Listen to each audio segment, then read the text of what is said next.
Othering Podcast explores the world of marginalized communities with a focus on the disabled and LGBTQ+. In our discussions, we will provide a platform for our guests to advocate and share their stories. By delving deep into their difficulties and successes, we will explore the changes necessary to improve lives everywhere. Thank you for joining us, and welcome to the Othering Podcast with Mike and Dory. Okay, today we are talking to Michele. After decades of joint injuries, she was diagnosed with hypermobile Ehlers Danlos 3 years ago at the age of 50. After opening up with dialogue with her daughters, who also has hypermobile Ehlers Danlos, she would like to expand the conversation to a wider audience. Yes, welcome, Michele. Thank you. Yeah, oh my God, yes, welcome. I could not talk. I feel that, really, I do. Yes, there are going to be moments when I'm going to have like brain farts and I'm going to be like, I have that a lot because the most common comorbidity with hypermobile Ehlers Danlos is fibromyalgia, and the brain fog that comes with it. Oh my God, I can't stand it. Yes, I don't have Ehlers Danlos, at least. I mean, I haven't been tested for it, but with my CRPS, oh my God, I have like these moments where I can't even remember what a word is.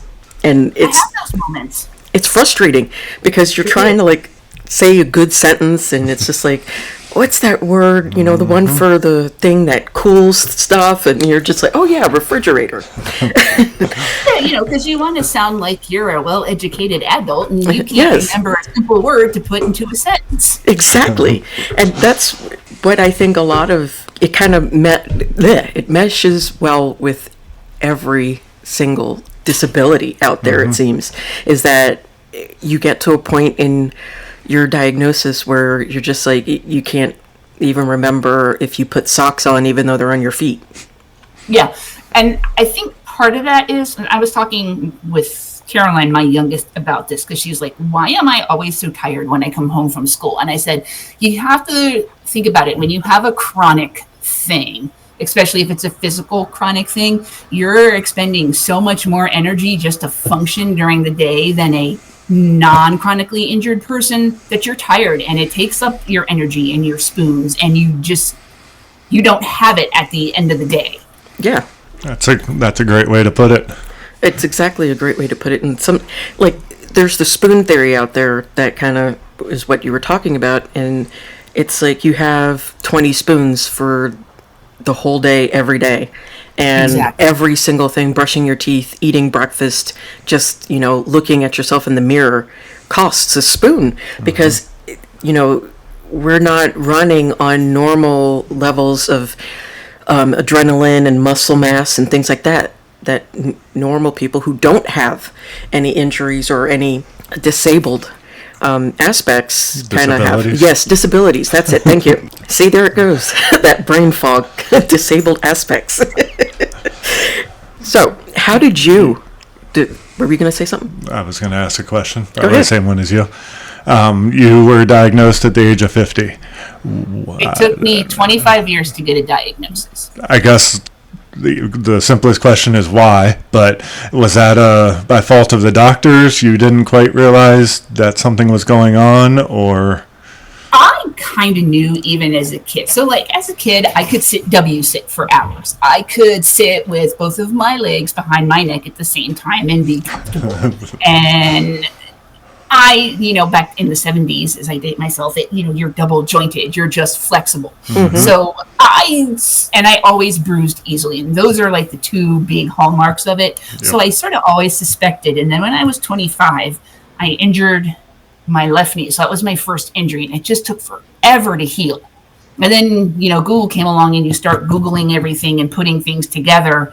And I was pretty sure I had it. But it took 25 years to get the diagnosis. Basically because I'm a female. So you're like, oh, yes. You're a young mom. You're just flexible. Give me a reason, and you know that's not really the reason. But you still have great range of motion, so you can't be injured. Right. I don't understand. Yeah. That's the frustrating part is just, well, you're a mom or you're a new mom. It must be anxiety going through that's causing all of these, injuries, where most people don't get injured with anxiety. They don't have chronic pain with anxiety. And it's frustrating. I don't care if you look female or not, we should be listened to.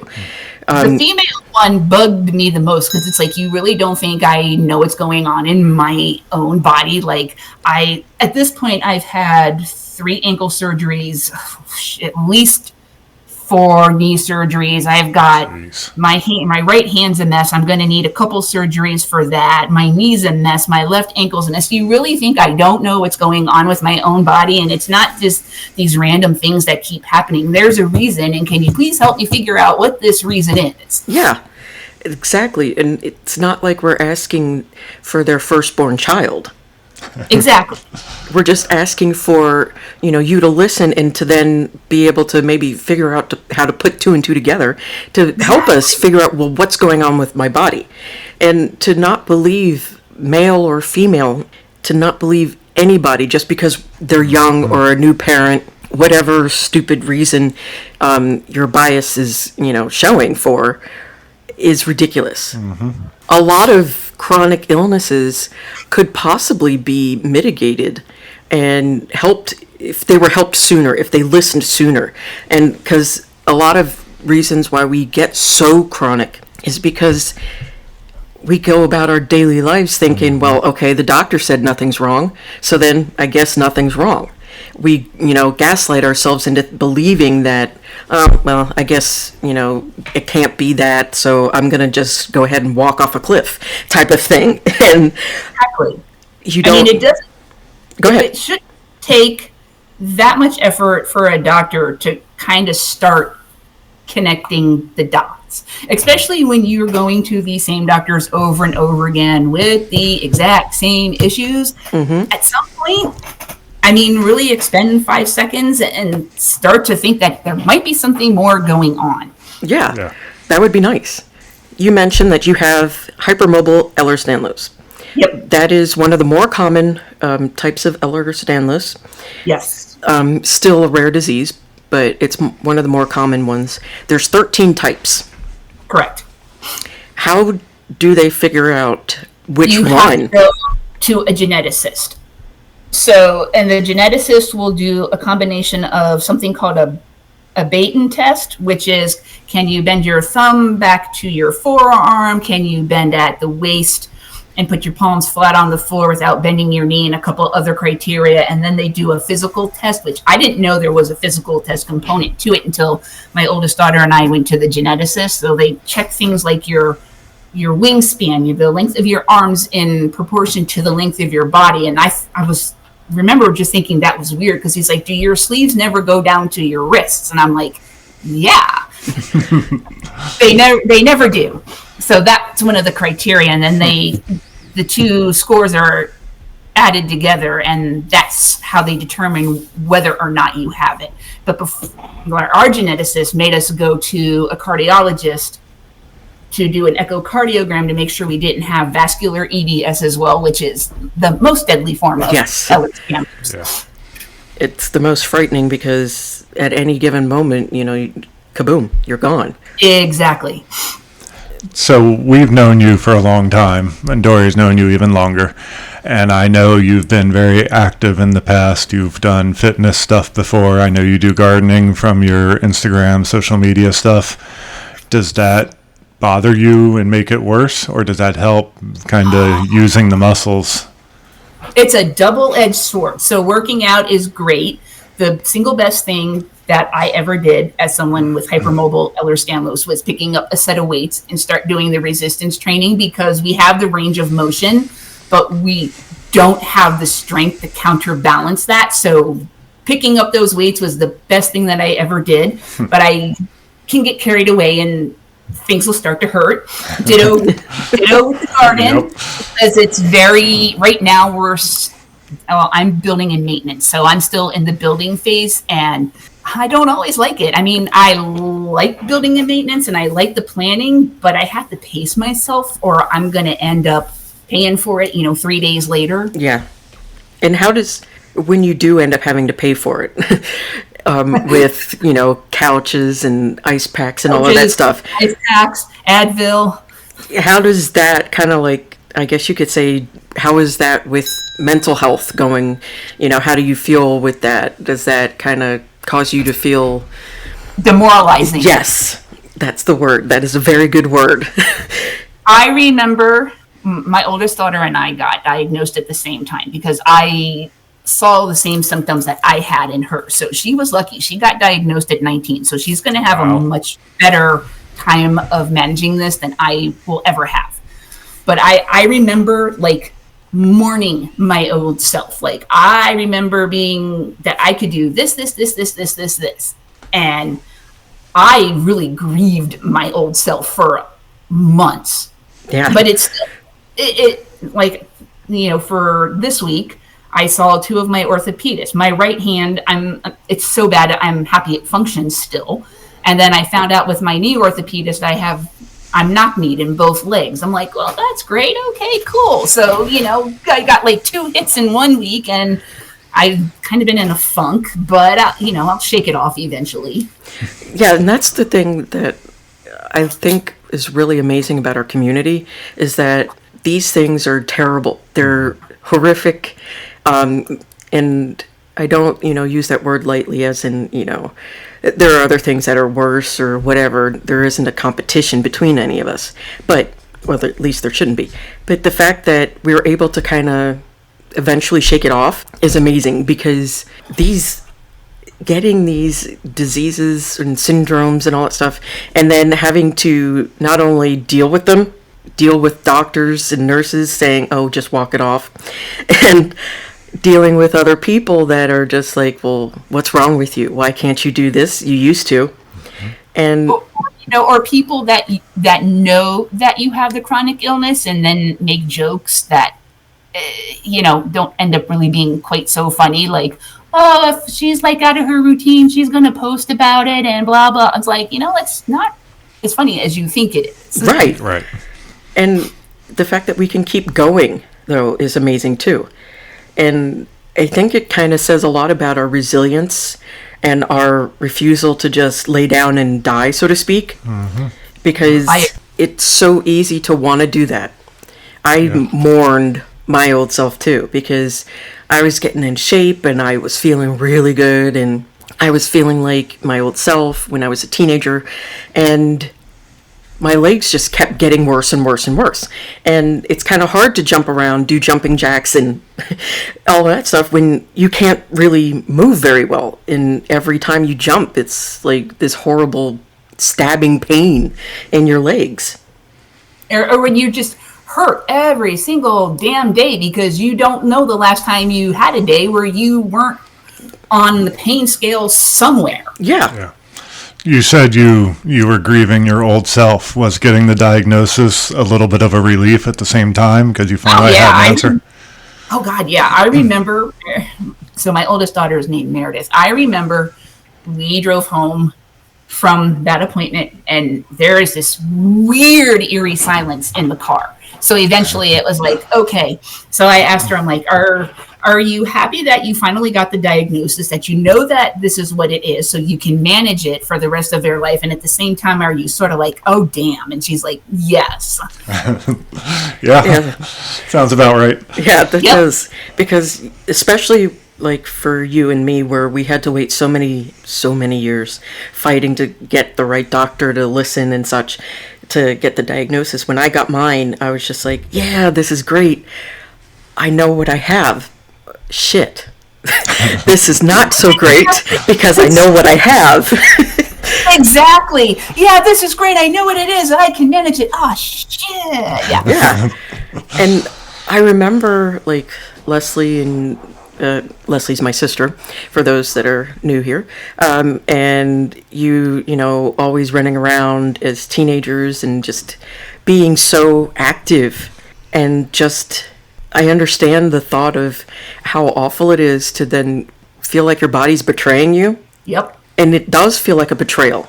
Like, I fed you. I clothed you. I took care of you. this? What the hell? Yeah, I gave you life, and this is what you give me back. Exactly. And it's frustrating because you want to be able to go back to doing what you were doing with knowing your diagnosis, but at the same time, pushing just puts you right back on the couch again. Exactly. And then you have to go, okay, well, I can't do this anymore. So then what can I do where it's sort of like my old life, but not totally the same, where I still sort of feel like myself? And even that's a process sometimes. Yeah. Mm-hmm. So what is I don't want to say treatment, but now that you know, is there anything that you can do that helps you other than just surgery after surgery? I now know to not do yoga, even though I excel in yoga, but for me that's horrible. No impact sports, but I wasn't really doing that anyways. Like no running, hills are not my friend. Mm-hmm. So I'm okay with like hilly, like hiking type thing, but nothing like really steep. Hiking is probably like my new favorite outdoor like physical activity. Mm-hmm. And Caroline, my youngest, comes along and does that with me. Caroline, has she been diagnosed as well with? So technically her diagnosis is hypermobile spectrum disorder. So we're talking like on the spectrum, she's like a point away from being full-blown Ehlers Danlos. But here's the thing, they're treated the exact same way.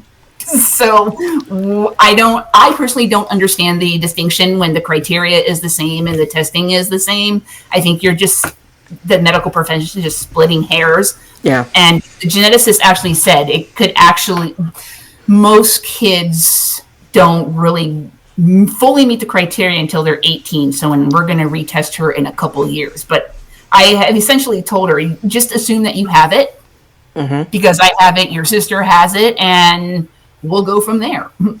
So for them growing up, is it just a matter of controlling what they do and kind of being careful not to do too much, or is there other things because they're young?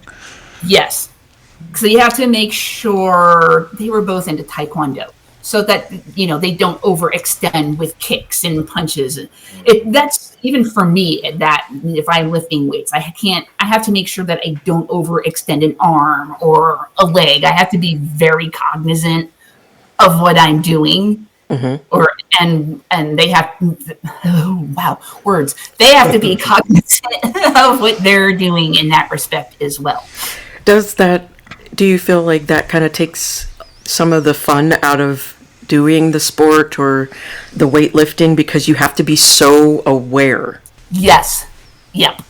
Absolutely. Yeah. Because it's just so much easier. Like, why can't I just go lift weights and do it to be fun? Oh, I got to make sure that my arm only bends up to this degree, and when it comes down, it only goes down to this level. Oops, I can feel my shoulder starting to hyperextend. Let me pick it back up. Yeah, it's blowing through a couple spoons working out. Stuff you have to mentally keep track of. Yes. So is there a chance, because of how young they are now, that by the time they reach their 50s or something, it'll be, worse than, say, what you experience now? Or does it not really progress and change a whole lot beyond? It progresses and it changes, and it's totally different for like every person that has it. So Meredith's score was actually 2 points higher than mine. And hers, and she manifests more in her legs and walking. Like walking is just excruciatingly difficult for her. And if Dory's ever seen the Bridgewater Raritan High School campus and it's all outdoors, she was dying during high school. I can imagine. Of course, she wasn't diagnosed until after high school, so in retrospect, I totally understand it now. And Caroline is having the same issues because she's going to the same campus.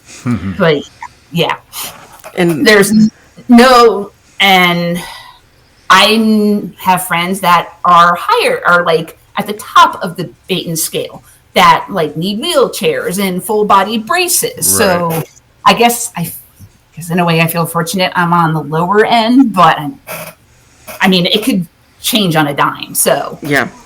And it's one of those where it's not like certain diseases or something where you can have, okay, you're in stage 1, you're in stage 2 versus, and you can stay in like stage 1. This is where it's like one day you're walking, everything's fine. Tomorrow you're in a wheelchair. The next day you're with a cane. And, it just changes back and forth constantly. You don't have a set trajectory. There is absolutely not a linear progression, because there are some days I walk just fine, and there's other days I think I'm going to get myself a cane and I'm going to bling that sucker up, and I'm going to start carrying it with me in my car in case I need it, because the day it is just so random.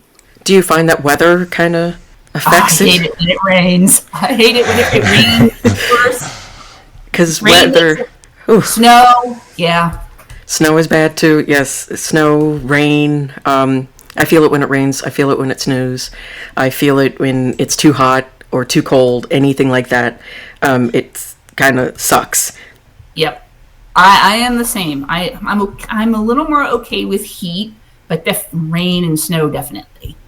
Like 70s weather, I can do. That's yeah, the hottest. I'm loving this weather right now. Not gonna lie. In terms of body aches, I feel pretty good. So, yeah. So you mentioned that the girls have a mega campus, which I do recall Raritan Bridgewater being redonkulously huge. Yes. Do you feel like having been at Hillsborough, which is a smaller campus, kind of helped looking back? Yeah. Oh yeah, because when I was there, it didn't start to expand until after I graduated in 1990. Ooh, just dated myself. So when I was there, it was a square, and it was 2 stories. So so much easier to maneuver that in high school. Yeah, that makes a difference, and I kind of wonder what made it so that we didn't know about those, as they call it, bendy diseases. Like, what was it? Interesting. Yeah, that's interesting. Like, were they around back? I mean, they had to have been, but like, why were they not? Why was it just called being double jointed and not hypermobile? Yeah. Ehlers Danlos? Was genetic testing around back then? Yeah, there was. I mean, yeah, there would have been. I don't know. I know DNA testing was kind of late. I don't know. So. But DNA is a little different than genetic. So I didn't know if genetics was kind of like that. I mean, I can understand not getting it when, Michelle and I being born in the 70s. Mm-hmm. Not necessarily, getting it during the disco era. But by the time the 90s hit, there was stuff going around. And why didn't they, know anything about all of these? Specifically, it is more prevalent in AFABs than AMABs, but either can get it. Did you think anything of it in high school? I mean, like you said, it was just you're double jointed. So, I mean, did you ever think it was an issue? No. I initially said no, but maybe like yes and no. I just remember being very aware that I was flexible, not even knowing that very flexible. But there was no, I'm like thinking of the word and it just went poof out of my head. There was, nothing in my head that went, it's not necessarily a good thing to be this flexible. Just like, you're flexible, you're really flexible. I remember an orthopedist, well, you have the flexibility of Michael Jordan without his paycheck. Wow, thanks. That makes me feel. Yeah, that always makes you feel really good. That doesn't help me explain why I'm this flexible and why you keep seeing me, like on a regular, like every 3 or 4 months. Were you a regular at Somerset Medical Center growing up? No, surprisingly, no, because I've never had really any broken bones. It was always soft tissue stuff. Like I'm a frequent flyer at physical therapy, always have been. So, tendonitis in my elbows, tendonitis in my ankles, tendonitis in my knees, in my neck, in my shoulders, and fingers, pick a thumb. Yeah. I was a frequent flyer at Somerset Medical. They knew me by name after a while. Because I was always there for, Hey, Dory. Yeah, I did. That's in physical therapy. Oh, hey, Michelle. Welcome back. Yeah, yes. It's great to see you, too. We missed you so much. Here's a lollipop. Exactly. So, like, where we're going to physical therapy now, when you graduate, you ring a bell. So Meredith is on pause there because her ankles she was going for her ankles, and the activities just made it worse. So she paused. So I finished, and they're like, "You want to ring the bell?" And I'm like, "You think I'm not coming back? Seriously?"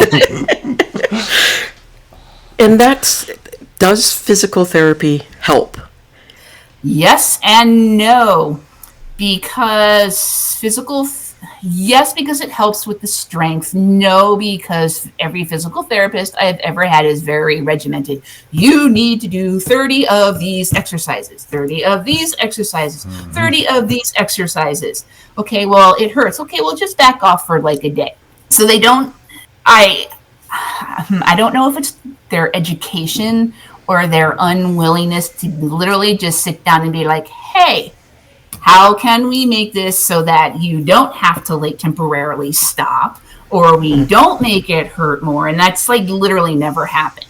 I can't tell you how many times I've just stopped going to a physical therapy place because they don't listen to me. It hurts. What you're doing hurts. Stop. I don't want to do this anymore. You have to change this. And here, go do 30 more of them. Yeah, I've had to stop myself because just at the time when I was going, just them touching me would make me in a flare, and I would say something and, oh, don't worry about it. It'll be okay. You'll be fine. And it's like, no, I'm not. I couldn't even drive. Mom had to drive me. No, I'm really not okay, and you're not listening to me. Yeah. And it's that's what it is. Like, I remember telling, was it Meredith or Caroline? I'm like, so at the time, and last winter, so this past winter, all three of us were in the same PT place at the same time. 3 people that have hypermobile issues. You think you might want to, sit down and have a meeting with the staff with us so we could tell you what it's like being a hypermobile person so that you could help any other hypermobile people that walk into your practice? Nope. Just going by what they learned. And it's frustrating. Because if you ask me a question, I'll answer it. Or I'll say, no, this is not good for me. That might be good for her. Every bendy person's different, but you have to be willing to think outside the box. Yes. Now, I've been reading a lot of research where a lot of hypermobile, anybody with Ehlers Danlos usually has other comorbidities of such like neurodivergence and things. Have you or Meredith or Caroline been diagnosed? Meredith has ADHD, so I'm not sure about Caroline. Meredith is like, I see signs of ADHD in you. I'm like, I wouldn't even remotely be surprised. At this point, Meredith and I have fibromyalgia. Caroline might have it. I have to get her to a pediatric rheumatologist to make sure. So those are the only comorbidities that we have right now. But just like the disease itself being unpredictable, that could change too. So yes. So with the fibro, are you both in pain 24/7? Pretty much. Yeah. Oh man. It's either all my joints hurt from the fibro, or specific joints hurt from things that I was specifically doing. So like yesterday I was listening to the podcast outside and I was working on a bench that's going in our garden, scraping off like the old varnish. I can't tell you how much my hand hates me right now and my shoulder hates me. So those are like activity specific, but there'll be days I just wake up and my whole body's like, nope, it ain't happening. And I know that's more of the fibro. Yeah. Now, again, you have 2 daughters. Do you think that any of the issues that you had with their pregnancies and deliveries could have been related to Ehlers Danlos? No, I didn't. No, Caroline was a preemie, but no, they were pretty normal. There's a medical term, but it also escapes me right now. So. Because I know that some people with Ehlers Danlos are, recommended not to have kids. Some of them who do have kids have had, pretty bad problems with, getting their kids here, and they were in high risk. And I think I lucked out on that end because I am like at the lower end of the scale. But I think if I was hired, they'd be like, so let's talk about this. I mean, what I had known in the early 2000s that I had it. So let's have a frank discussion about you being hypermobile and pregnant because your body, a female's body already becomes lax. Yes. Her joints when she's pregnant. So that, would just have been worse. I'm glad that you weren't higher up on the Ehlers Danlos hierarchy, so to speak, for lack of a better way to put it. In a perverse way, I am too. And I'm glad Meredith isn't any higher than she is, because I think part of her struggling with it is she found out when you're 19 years old and you just found out you have this inherited genetic condition that you're going to have for the rest of your life. Wow. Yes. Yeah, that's rough. That is rough. And that's brutal. I can imagine kind of like the horror and the happiness and everything mixed up in one, because it's nice having a name for everything that's going on, but it's at the same time, it sucks having a name for everything that's going wrong. Yep. Because you want it to be, it's just, your klutz. And it's scary knowing it's going to be forever. Yeah. When you have a name, that means it's going to be forever. Before, she could have just thought, I slept wrong, or I did too much, I or slept whatever. on my arm wrong. Or like me yesterday. I was just because I was doing some like DIY project. Okay, well, no, that's not why. Yeah. Yeah, and it's especially when you're young, dealing with that, I would think is different than, being in your 40s or 50s dealing with it. But at the same time, I think it's harder for us because we had so much time before we even knew what these were. So much missed potential. Yes. It's kind of like that. And when you're old, you don't bounce back as easily. Yeah. You don't. You don't. You get to a point, you literally hit 30, and it's like you hit kind of like a half a brick wall. But when you have a disability that's physical, it's almost as if you've hit a couple of brick walls. And then once you hit 40, it's like a whole damn, like... Mack truck. Yeah, Mack truck hits you. Yep. Even for able-bodied people, I think at 40, you get hit by a Mack truck. Yeah, there's Mack trucks and then there's Mack trucks. I think, it's a little different. You were hit by the double wide? Yes.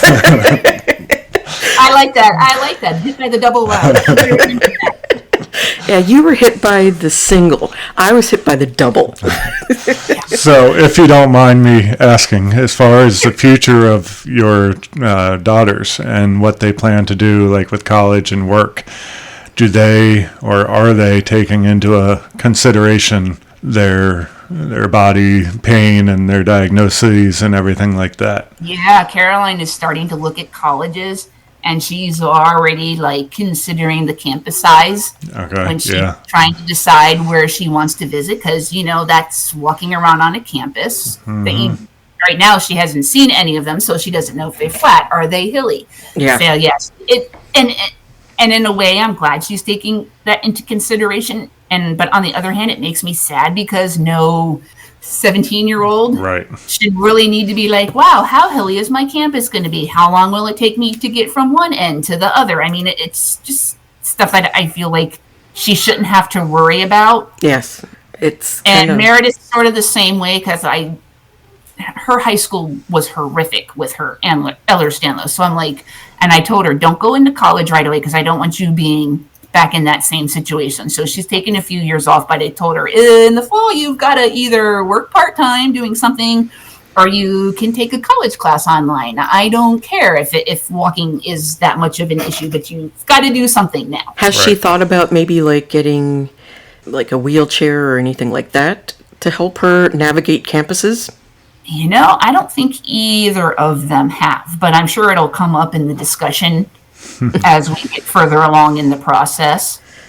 Because that's another whole, big rigmarole, especially with campuses, because some of them will claim that, they're accessible. And at best, you might not have to climb much with a cane or with crutches, but with a wheelchair... Yeah, I'm just thinking about where our daughter is at school. Yeah. She could never survive without being able to walk well. I mean, it's a lot of walking, it's far walking, and it's not easy either. No, she's at Hofstra. And okay. Hofstra, that was one that, surprisingly, Hofstra reached out to Caroline and was like, we think you'd be a good fit for our campus. I was like, okay. It's a great school. Yeah, it is. I love it, but the campus, looking at it, I could not navigate it very well. I had troubles, and this was before my legs really got bad. And so I can't in good conscience say, definitely go for Hofstra. I mean, maybe if she got like a little scooter or something, it would be good. But yeah, it was a lot of walking for sure. Yeah, Noah ended up having to get an e-bike in order to navigate the campus because she was having troubles walking, and because she used to, sit with her legs behind her head all the time. And it's not a normal thing. It's not. No, it's not. And, looking back, I wish somebody had been like, it's really not normal that you sit like that comfortably. Yeah, she was always comfortable with it. And apparently, I'm not sure where she got it from because her dad is stiff as a board. Yeah. He can't touch his feet very well. I can't at all without bending my knees. But isn't that the rub? Things being accessible, and accessibility, it means different things to the people providing the accessibility. It's your curb is too high. I can't how do you think a wheelchair is going to, or the wheelchair ramp? So those are too high too, because I was on a knee scooter after my ankle surgeries, and it was that was a rude awakening into how accessible things really can be. And that's, you can and should do more than the bare minimum. Just because you meet the law doesn't mean you're still accessible in any way, shape, or form. And it causes more injuries, more discomfort and such for us. And you're losing trillions of dollars by not, finding ways to, even if you're in an old pre-war building, find ways to fix those issues so that you can actually, we have trillions of dollars sitting there that we want to spend on clothes and goods at times. And we can't, because you can't get there. You can't see it.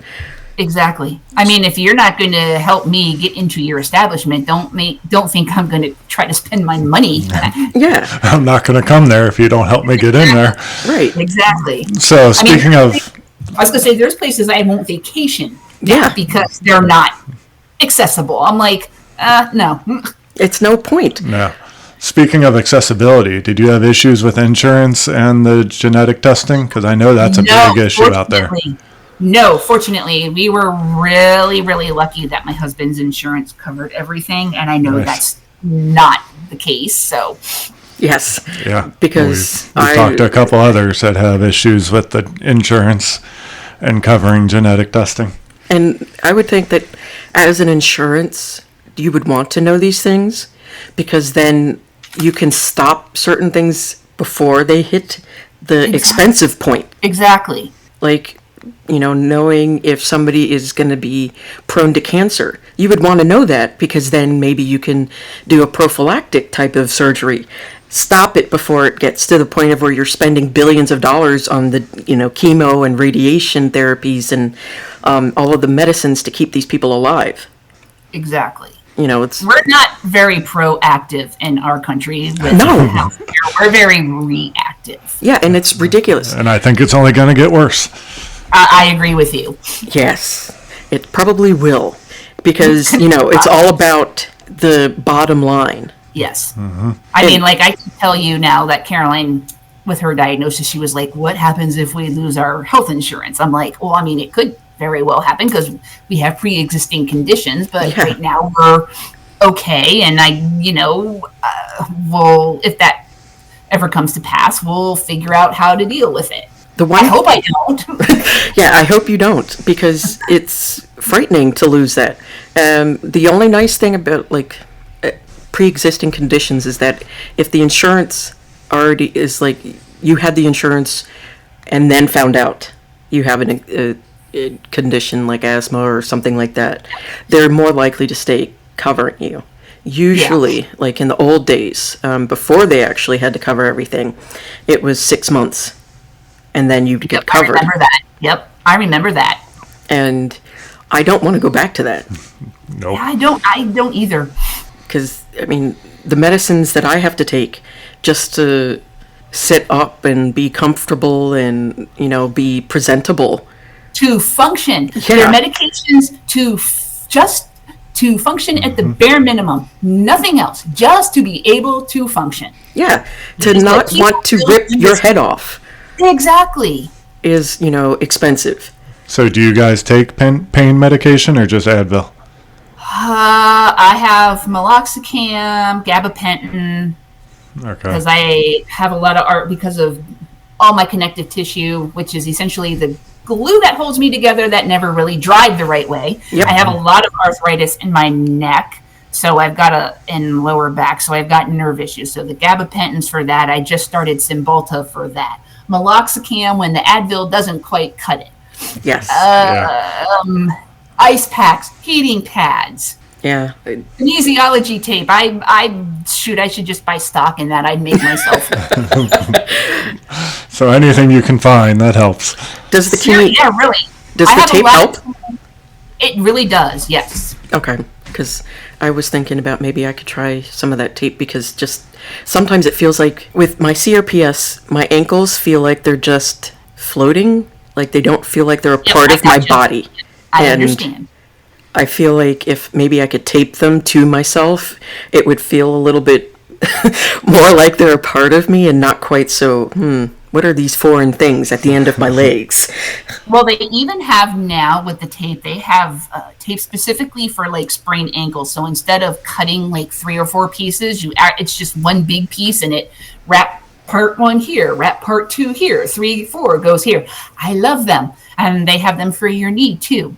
I mean, my toolbox of stuff so that I can function is ridiculous. I mean, here's my hand brace. You guys can't see it, but I've got my thumb brace on for my arthritis. I have an entire bin of braces. Take a body part. I've got a brace for it.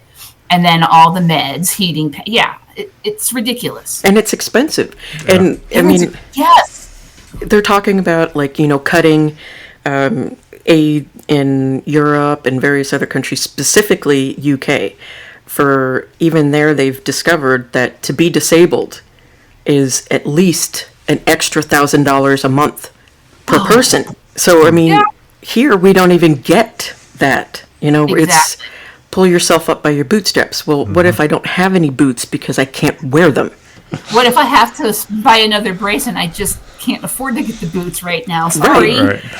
And I don't understand why we are so averse to helping each other and, making things better for everybody, because everybody benefits from us making things more accessible and more reasonable. Because at any given time, you can sneeze, fart, cough, choke your way into being disabled. Exactly. I think there was something that I posted on Facebook. It's like, you're like one sprained ankle away from having mobility issues. You're more likely to have a mobility issue as you age than you are of being rich. Let that sink in. Yeah. It was like something like the likelihood of becoming a billionaire is 1 in like over 1 million chance. The likelihood of becoming disabled is 1 in 34. And I understand that it's scary to think of that and to know that you're just one slip away from, whoops, now I'm, disabled. But that is the reality, unfortunately. Yeah, and you need to have compassion for us. Exactly. We're not trying to drain your bank account. We'd love to have a nice big bank account too. And, it's just our bodies don't always cooperate. And I just really want to be a contributing member of society and raise good humans. I mean, exactly. So how is your personal support system, family and friends? It's actually pretty good. I got Dory. Yes. For sister Leslie, Christy, who is another mutual friend of ours. Then I have a couple of friends that are also with Ehlers Danlos, so it's good, just when you need to have a bitch fest. Yes. And there are a lot of bitch fests. Oh my God, not fesses. And because is that a hat? Yes, it is a hat. We should make that into a hat. That would be awesome. We should. Let's do that. Yeah, bitch fesses. Exactly. And it's nice to have that ability to talk to somebody about that, because so many people are just like, well, okay, and that's a you problem or whatever like that. Have you ever? It's great that you posted. Okay, I maybe sort of kind of understand because you post about it, but that's nice. Have you ever run across have you lost friends or anything because of people not understanding? I'm not sure so much lost, but definitely like distanced a little. But then again, they're not really my tribe anyways. Right. So, I mean, I know who my tribe is. Exactly. And, for the people that haven't found their tribe yet, keep looking. We're there. Exactly. They're there. We're there. You just got to find us. And I've said this many times before. Like, when I was diagnosed, I was feeling completely and utterly alone. And I didn't want to tell you, I didn't want to bother you or Leslie and all that stuff, because I felt like, well, either you wouldn't understand or, you've got your own issues, so why am I going to tell you? And I know it's a stupid way to think, but it's kind of one of those things where... But you know what? We do think that way because they're like, I just don't want to be more of a burden than Yes. I like feel like I am already being. But you say that though, but I do remember messaging with you like a lot of like, okay, you're like, Michelle, look up the symptoms for this and tell me if this is what you're getting so I'm not losing my mind. And I'm like, sure, okay, just go look them up right now. Yeah, and it was just, I kept feeling like it was in my head and I shouldn't, bother anybody else with this because it's, my pain and it's probably nothing anyway, because the doctors kept saying, just walk it off. It's, basically it's in your head. Oh, just lose some weight. And don't you just love that? Yes. Just lose some weight. Dude, if my body cooperated, I would be like exercising. I'd be running rings around you. It's not that easy to lose weight when you wake up and your body's like, it ain't happening today. Nope. Yeah, I mean, it's impossible to eat right. And when, grocery prices are through the roof for organic foods and such, and you don't have the physical ability to go and grow your own hamburger. And it's hard to lose weight when you don't have the physical ability to go running and jumping and all of those exercises, because like within 5 minutes I'm exhausted. And and then and then I'm done and I'm like, yeah, and then the next day, oh my god. Yeah. And if you can't continue it, then it's kind of worthless then. The whole point is gone. So to sit there and tell somebody, well, why don't you just lose weight, is really flippant. I hate it when I hate it when I get told that, or here's your PT script. Just go lose weight. It's not as easy as you think when your body doesn't feel like cooperating. And even if it's not physical, there are, diseases and syndromes out there that literally make it fucking impossible to even drop a pound. Yep. So to sit there, that you're gaining weight from medication. Do you want me to stop taking my medication? Okay, cool. I gained weight partially because I was taking a lot of like prednisone. Okay. For my asthma. Well, my trade-off is I can stay skinny, but I ain't gonna be alive. Or I'll be able to breathe, but I won't be able to breathe. So which would you prefer? I'll be real skinny then because I'll be dead. I'll be a nice skeleton. And then you can't tell me to lose weight because I ain't dropping my bones. Yeah, like the Cymbalta that I just got. I was like, may cause weight gain, whatever. Because at my lowest weight, when I was before the diagnosis, I was like 147. And it's funny, my trainer's like, well, you were that before. I'm like, it's never going to happen again. One, I just don't have the stamina, and two, it's not a goal. Yeah. But I'm like, okay, and now I'm also on medication that can make me lose weight or gain weight. So I'm like, whatever. But in order to survive, sometimes you have to take the weight with the medicine in order to function. Because then... yeah, exactly. How about I just try to do my best at eating well and exercise as much as my body wants me to. Yes. And the biggest thing that pisses me off about it too is usually it's an overweight doctor that tells you to lose weight. It's like, really, you first. Have you seen your reflection recently? Yeah. Yeah, and I don't believe in fat shaming anybody. But if you're going to tell me I need to lose weight, how about you follow make sure you're on point before you tell me. Exactly. And speaking of that, have you found that the doctors, it depends on the perceived gender, like they look female or they look male, that seems to listen better, or... Yes and no. I'm really lucky that my orthopedist and actually our podiatrist pays attention to me. But I've had some male doctors where they just totally medically gaslight me. I'm like, well, never going to see you again. Yeah. And I just saw my neurologist for the first time, and I was telling her, I'm having these shooting, stabbing pains down my neck and blah, blah, blah. And I have Ehlers Danlos. And what I didn't know when I was talking is she had pulled up a second screen on her computer and I was actually like looking up Ehlers Danlos symptoms. So I had no clue. And then I turned my head and she's like, well, that's not a symptom of Ehlers Danlos. So trying to weed through what was and what wasn't. And I almost cried. I'm like, oh my God, you're actually like listening to me. Yeah. And there are times, I have to say that my PCP, again, not angel dust, my primary care doctor is amazing. She's the one that listened to me. But I have had in the past both male and female kind of gaslight me on the pain, just say, oh, suck it up. And I mean, it's like, why? You're a woman too, pain.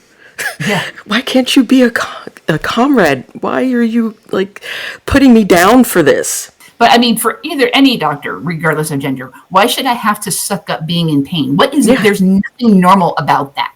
No, it isn't. And that you normalize that is disheartening.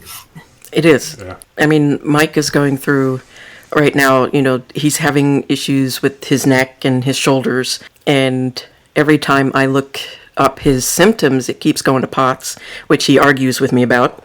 And Ehlers Danlos, again, he argues with me about that too. But Noah had to have gotten it somewhere. But the fact that he's still searching himself because you're too young, or, well, it's just because you're tall. And it's frustrating. Why do we have to not listen to people? Where did the humanity kind of drop off? Yeah, how did we just suddenly come dismissive with all these, you're too tall, you're too young, you're female, you're whatever. Why has it been norm to be that dismissive? Being the devil's advocate here, I've had x-rays done, I've had an MRI done, and other tests, and all of them came back normal. Welcome to the club. Right. Yep. So what... I mean, welcome to the club, my friend. As a doctor, what is the next step to do there when everything looks fine? I mean, that's what they're trained to do, is look at the test. Yes, they're trained to look at the test. I'm not justifying them. I know the answer, but there's CAT scans or CT scans that can help you see things that MRIs don't. There's different types of blood tests that can help you see things that the general test won't. And I mean, there's just so many different types of testing, genetic testing too, that may be more, extensive and expensive, but if you've exhausted all of the general tests and the people are still saying, I'm in pain, don't just say, well, I've done all I can do, and then, just not help. Say, let's figure this out, or I don't... Yeah, it really starts with a dialogue. You, as the medical professional, wouldn't it behoove you to just listen and have a dialogue? Yeah.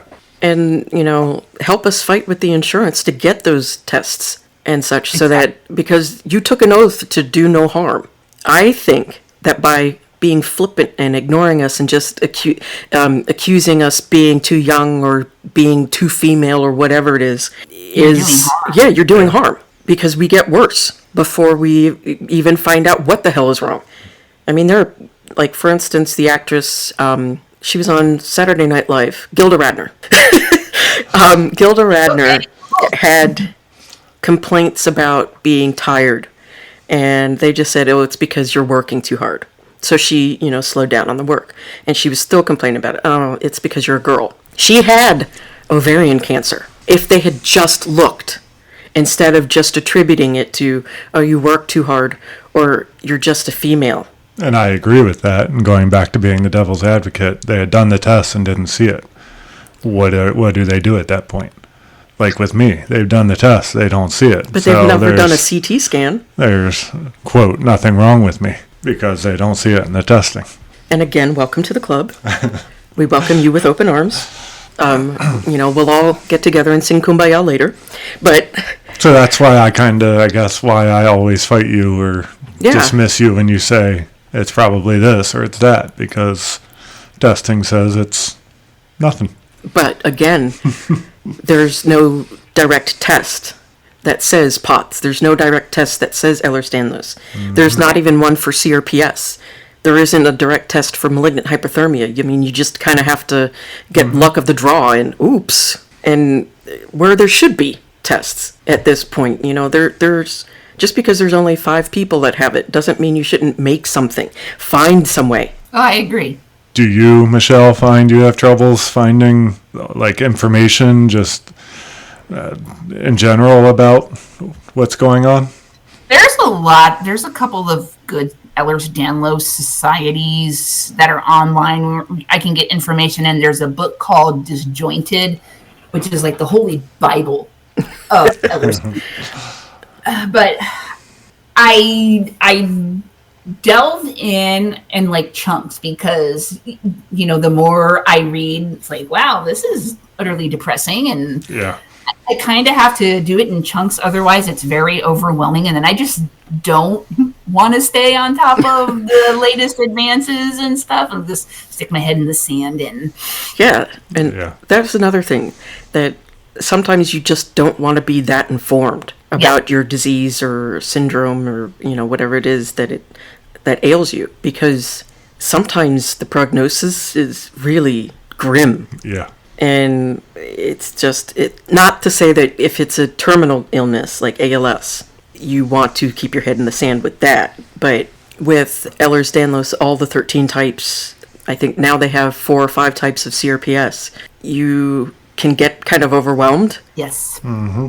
Because there's so much literature about, these symptoms used to be under this umbrella, now they're over here under this umbrella, and they navigate, and by the way, you can have these zillions of comorbidities with this, and if you have an eyeball hanging out, that's a part of the telltale sign that you probably should have been diagnosed with this before, but you weren't because nobody was listening.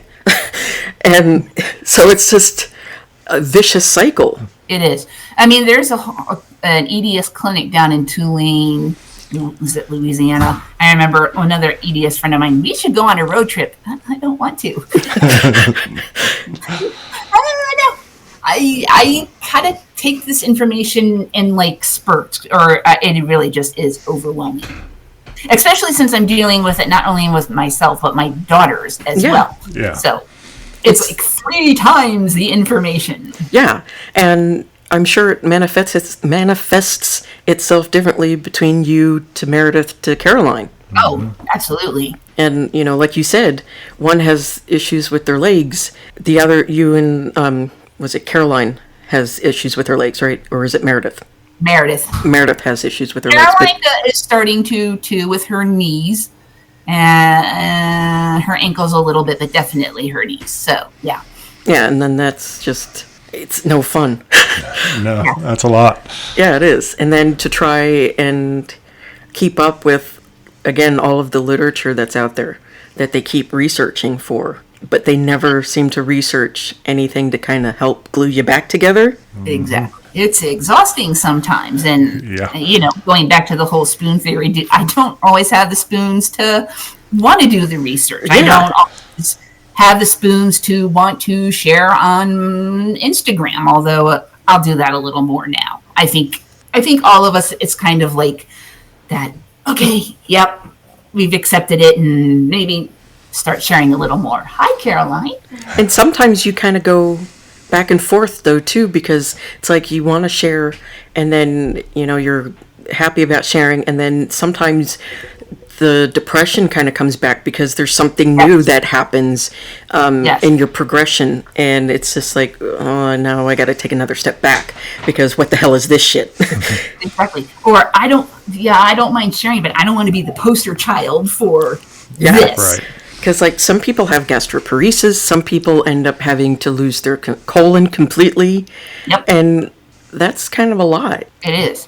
Well, this hour has gone by real fast. Yeah, it has. We do have to start wrapping it up. Alrighty. I usually give everyone a chance to kind of, I guess, promote or talk about something that they have out there. Is there anything you wanted to discuss or talk about out there? I guess if you want to follow along with me starting to open up this dialogue, the best place to do it is going to be follow me on Instagram, and I am at Bendy Girl in the Garden. Yes. And I can put that on the description when I post the episode. As I was listening to one of the earlier interviews, and she had a separate Instagram, like for her business and then her chronic thing. And I'm like, I can't do that because my chronic thing, I mean, it's who I am. Mm-hmm. It's tied into my daily life. Yeah. So you're just going to get all of it on that page. And that's fine, because sometimes it's hard to separate disease from your body. And, think of it as a third person. I mean, it's so ingrained in who I am. I don't think that I could separate it into different categories. Yeah. And I mean, some people can, some people can't, and that's fine either way. Mm-hmm. And I'm all for loving everybody. Exactly. Well, that came out wrong. I know what you meant. Well, thank you very much for joining us. Yes, thank you so much. It was an absolute pleasure. And I would love to come back. Yes, definitely. Yeah. We would love to have you come back, and maybe Meredith and Caroline could talk about themselves a little if they're willing. Well, Caroline is sitting off to the side of me playing with Simba, and she just did, awesome. Because getting a young person, I feel so weird saying that, getting a younger person's aspect of, how this affects them would be awesome to know. Yeah. There you go. It's a done deal. You'll be on at some point, Caroline. Yes. Just let us know when she's ready. Alrighty. All right. All right. Bye. Bye. If you've made it this far, thank you so much for listening. Please leave a rating for us wherever you listen. Follow us on Instagram and TikTok. Othering Podcast is brought to you by Loudcore Productions in conjunction with your support. Your host, Mike and Dory Morris. Graphics by Joshua Morris. And join us next week on the Othering Podcast.